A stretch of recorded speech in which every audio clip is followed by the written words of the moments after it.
Hello दोस्तों, कैसे हैं आप सब। स्वागत है आपका हमारे अपने चैनल पर, जहां आपको समय समय पर मेरे द्वारा क्रॉस रेसिंग कहानियां देखने को मिलती हैं।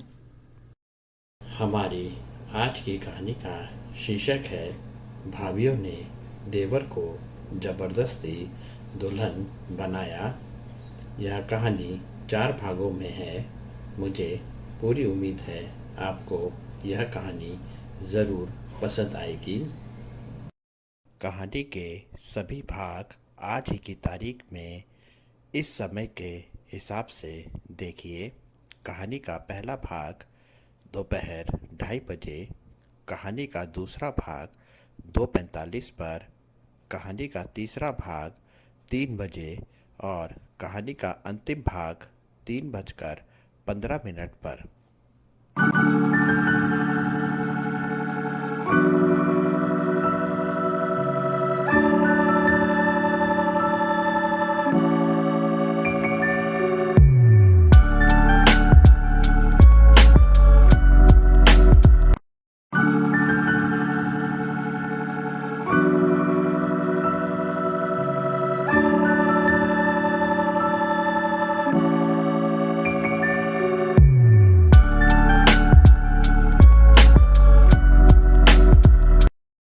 एक दिन सुबह के समय अमृत सलवार कमीज में और अपने दुपट्टे से अपने शरीर को ढकते हुए आश्रम की साफ सफाई कर रहा था।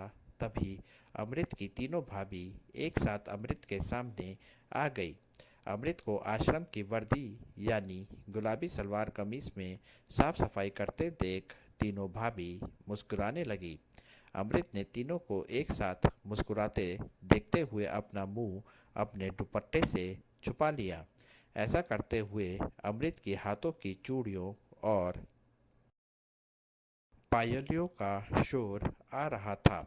इसके बाद अमृत अपनी दोनों बड़ी भाभीियों के पाँव में गिर गया और शिवानी की बुराई करते हुए उनसे उसे घर ले जाने को कहने लगा।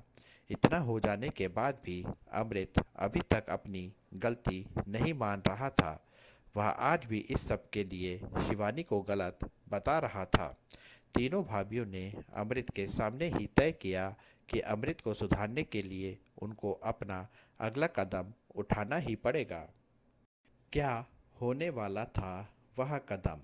अगले दिन से आश्रम की सभी महिलाएं आश्रम की साज सज्जा करने में लगी हुई थी। कोई आश्रम की दीवारों पर फूलों की लड़ियां लगा रही थी, तो कोई रसोई में मीठे मीठे पकवान बना रही थी। आश्रम की कुछ महिलाएं हल्दी का उपटन बना रही थी, तो आश्रम की एक महिला अमृत के पास आई और उसके बदन का नाप लेने लगी। अमृत को कुछ भी समझ नहीं आ रहा था कि यह सब क्या हो रहा है। अमृत ने नाप लेने वाली महिला से पूछा, तो उस महिला ने बताया कि आश्रम में शादी है और शाम को बारात आने वाली है। अमृत ने पूछा कि किसकी शादी है, तो वह महिला बोली कि जल्द ही तुम्हें पता चल जाएगा। यह बोलकर वह महिला मुस्कुराते हुए वहाँ से चली गई। अमृत को यह सब ठीक नहीं लग रहा था और इस सब से वह काफ़ी डरा हुआ था। अमृत का डरना सही था। थोड़ी देर में हाथ में ढोलक लिए और मंगल गान गाती हुई आश्रम की कुछ महिलाएं अमृत के कमरे में आ गई। उन महिलाओं ने अमृत को नीचे ज़मीन पर ज़बरदस्ती बिठा दिया और जिस प्रकार से होने वाली दुल्हन को हल्दी का उपटन लगाया जाता है, वैसा ही उपटन अमृत को लगाने लगी। कुछ महिलाएं मंगल गान भी गा रही थी। अमृत समझ गया कि यह सब उसकी शादी की तैयारी हो रही है, पर वह यह सोचकर हैरान था कि महिला आश्रम में उसकी शादी कैसे हो सकती है, और अगर उसकी शादी हो रही है तो किस लड़की के साथ हो रही है। मंगल गीतों के साथ उपटन लगाने के बाद आश्रम की महिलाओं ने अमृत दुल्हन को नहाकर आने को कहा। अमृत इस आश्रम में एक कैदी की तरह था, जिसको आश्रम की हर महिला का कहना मानने की सज़ा दी गई थी। जब अमृत अपने कमरे से बाहर निकला तो बाहर दीवारों पर जो सजावट हो रखी थी उसमें फूलों की माला से अमृत का नाम अमृता लिखा हुआ था और दूल्हे के नाम की जगह पर अमित का नाम लिखा हुआ था। अमृत अपना नाम अमृता लिखा देख चौंक गया था और उस पर उसकी शादी एक लड़के से हो रही थी और लड़का भी अमित, जिसको लेकर उसने शीतल शिवानी पर झूठा इल्ज़ाम लगाया था। अमृत मजबूर था, वह इस आश्रम के अंदर कुछ भी नहीं कर सकता था। आश्रम के अंदर की कोई भी महिला अमृत की मदद नहीं करने वाली थी और आश्रम के बाहर से अमृत अपनी मदद के लिए किसी को बुला नहीं सकता था।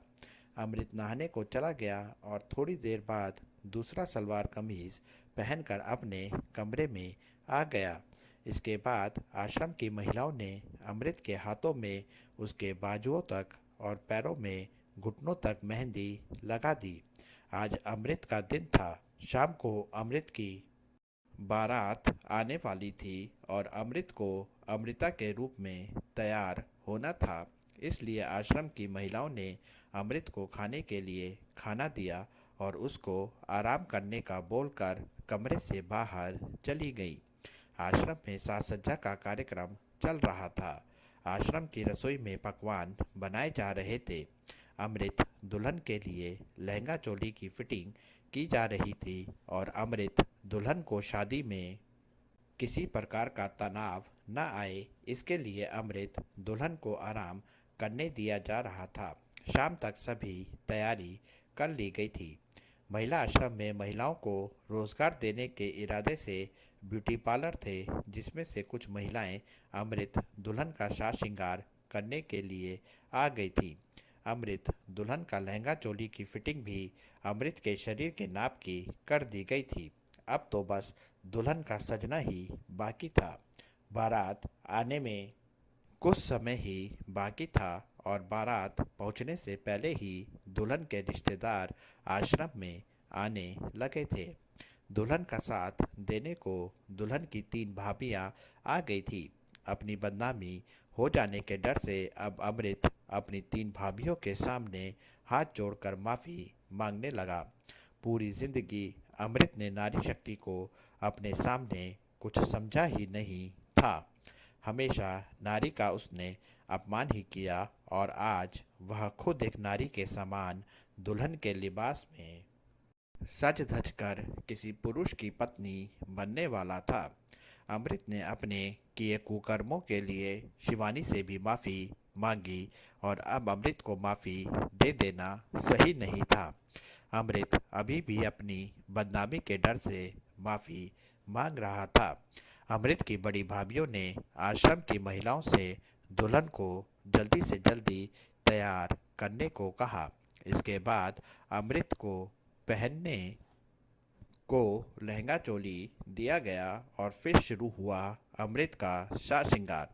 आश्रम की एक एक महिला बारी बारी से अमृत को दुल्हन के रूप में सजा रही थी।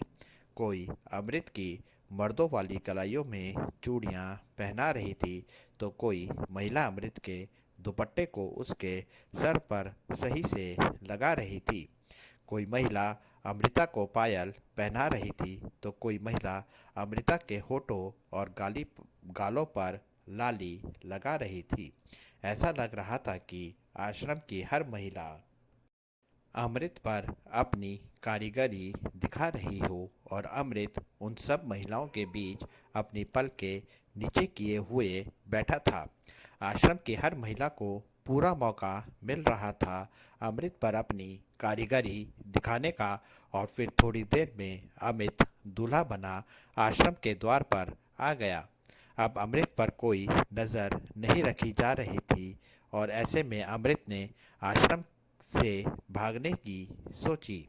अमृत आश्रम के दरवाजे से वापस अपने कमरे में चला गया क्योंकि अमृत जिस रूप में था, अगर वह इस रूप में दुनिया के सामने जाता तो अपनी जिस बदनामी के डर से वह सब यह सहन कर रहा था, वह बदनामी सबके सामने आ जाती। अमित के आने के बाद से अब शादी की रस्में होनी शुरू हो गई और अमृत की 3 भाभियां अमृत को मंडप में ले आई। अमृत ने एक बार फिर अपनी 3 भाभियों से माफ़ी मांगी, पर अमृत की माफ़ी का उसकी भाभीियों पर कोई असर नहीं हुआ। शादी के रस्मों के हिसाब से अमित ने अमृत के गले में मंगलसूत्र बांधा और उसकी मांग में सिंदूर भी भर दिया। इसके बाद अमृत और अमित के फेरे भी करवाए गए। शादी की पूरी वीडियो रिकॉर्डिंग करवाई गई थी।